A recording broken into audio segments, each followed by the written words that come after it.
Mamamayan kami rito, kuya. Meron kaming karapatang magsalita. Na-vlog lang kayo, di ba? Kasi, hindi. Alam na tayo. Kaya lang, siyempre, pa rin ako sa akin. Oo, chairman ang kakausapin nyo. Pero, isa kami sa mga nagbabayad ng tax.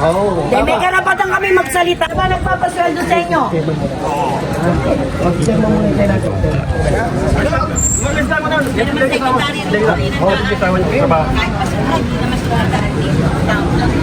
Ang dami ng mga bata, paano sa nakikinyang? Pasok-lutak na yung buhay.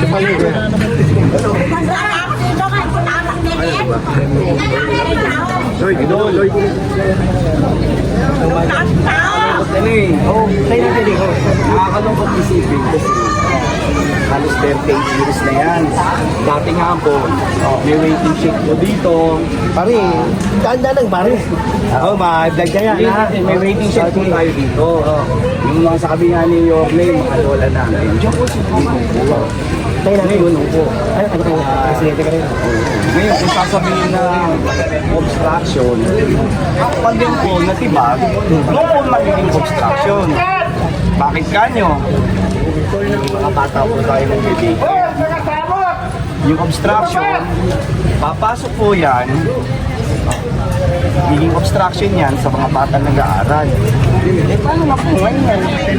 To think, sir, yung mga pamangkin ko po, produkto po ng daycare na yan.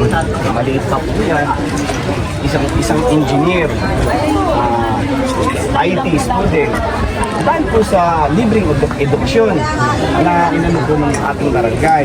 Eh ngayon, kung mawawala, baka doon siya maging obstruction sa mga batang na yan. Pero sir, nire-respeto ko po ako.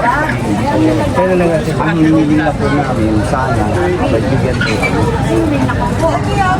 Sabi naman may date so si Yorme. Sasabihin niya pag Batang Manila, hindi po, siguro pagka nakita po ni Yorme yan, baka pagbigyan, mabait naman po si Yorme. Talagang mabait ba?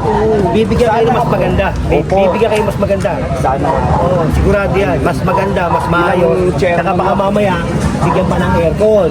Diba? Hindi, pare, ito ha. Hindi, ito. Tatapatin kita. Ha? Nakita mo ba yung barangay na...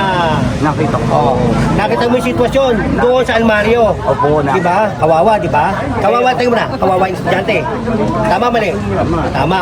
Pero kung yung perang yun, nilagay doon sa mga sa eskwelahan, pinaglalagyan ng mga aircon, natuwa yung mga magulang. Oo nga po. Natuwa yung mga estudyante, pati Sir, nanginginig. hindi, yung yung sinasabi mo, Opo. dahil sa may puso si Mayor, ginawa niya ng ano. Pero sir, ito huli. Halimbawa po, pero wag naman. Doon po tayo sa wag ibagay. Eh di ba ho, sabi, napondohan. Let's choose the lesser evil. Nandiyan na po eh. Gamitin na lang po natin, kagaya po ng apat na chairman na nagdaan. Chairman Hapon Reyes, Chairman Marcelo Tomas. Yung isa pong nagdaan, kumpare ko pa ho, si Chairman Michael Victoriano. And yan, nandiyan naman po. Mayor, Mayor Congressman Jim Lopez. Kaya ang nakakalungkot, bakit po biglang ngayon naging obstruction siya. Ulitin ko, magiging obstruction po yan dahil sa mga bata nag-aaral. Hindi, tanong ko lang. Sir. Opo, sige po. Hindi kasi dapat chairman kausap ko. Hindi, kasi po mas maganda po marinig po ng Sige, hindi, ang tanong ko, Opo. kasi yan, tinayo, may permit po ba? Eh, teka lang po. Hindi, ang tanong ko, may permit po. Eh, sa bagay na po na yan, ang Kaya basta ka makakasagot na chairman, di ba? Oo, pero ito lang po, di ba usually naman. Project ng gobyerno yan eh. Alam mo, pare, di ba, excuse dito naman na lang. po yan. Tayo na lang ang chairman. Sino lang ang Hindi. makakasagot na yun? Kasi alam niyo po, ang chairman syempre, mas maganda naririnig niyo rin po yung Hindi, pagkausap ko si chairman, nandiyan naman kayo. Tsaka alam mo naman, sir, may puso tayo. Oo, lahat naman tayo. Sana po, sa lahat po na nakikinig, Tayo na lang natin ha. makikiusap po ako sa inyong lahat. Magiging obstruction po yan. Sa mga bata na nag-aaral, nakita nyo po, kuhanan nyo po yung aming daycare doon. Nakakapanghinayang, yun lang po. Yun lang po. Magiging obstruction yan sa mga bata nag-aaral, hindi po sa amin. Dahil matagal na po yan. Yung sinasabi ko ng ibang vlogger, nakaka-istorbo. Tanangin nyo lahat po dito. Hindi ko dinadaanan ng sasakyan yan. Meron pa ako nakalagay na waiting shed eh. Diyan po nakaupo yung mga lola namin nagpapahinga.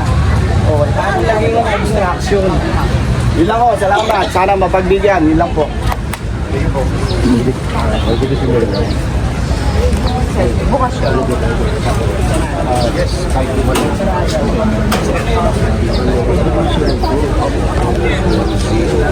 Barangay 208 tayo. So napakinggan natin yung other side po na sinasabi po nila na hindi po kalsada po yan, no.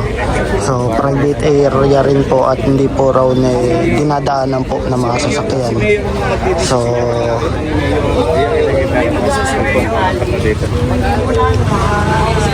So abang pa tayo kasi si General Sukat gusto niya kausapin yung kapitan dito, yung namumuno.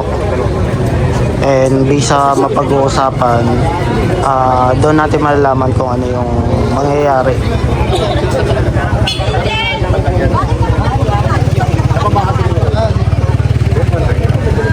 So, based din sa nakalap natin informasyon na matagal na pala to. So, sinasabi rin nila DPWH ata yung nag-budget dito, hindi raw congressman. Ay, na-base po sa mga naka-recap lang sa mga sabi nila. And ayun, mga ilang years na rin daw to, and mga bata raw po raw yung nag-aano dito, daycare, parang school, parang gano'n yung nangyari.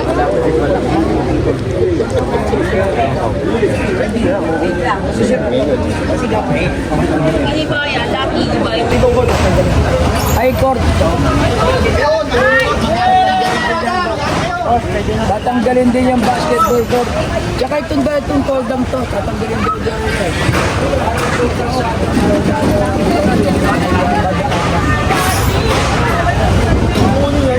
Manganap ko si Jenny.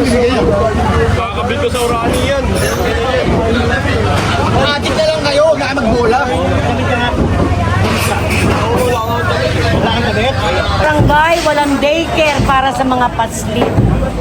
Napakasaya po ng ginawa sa amin. Pati mga bata na trauma habang nandun yung mga bata. Nakakatuwa po.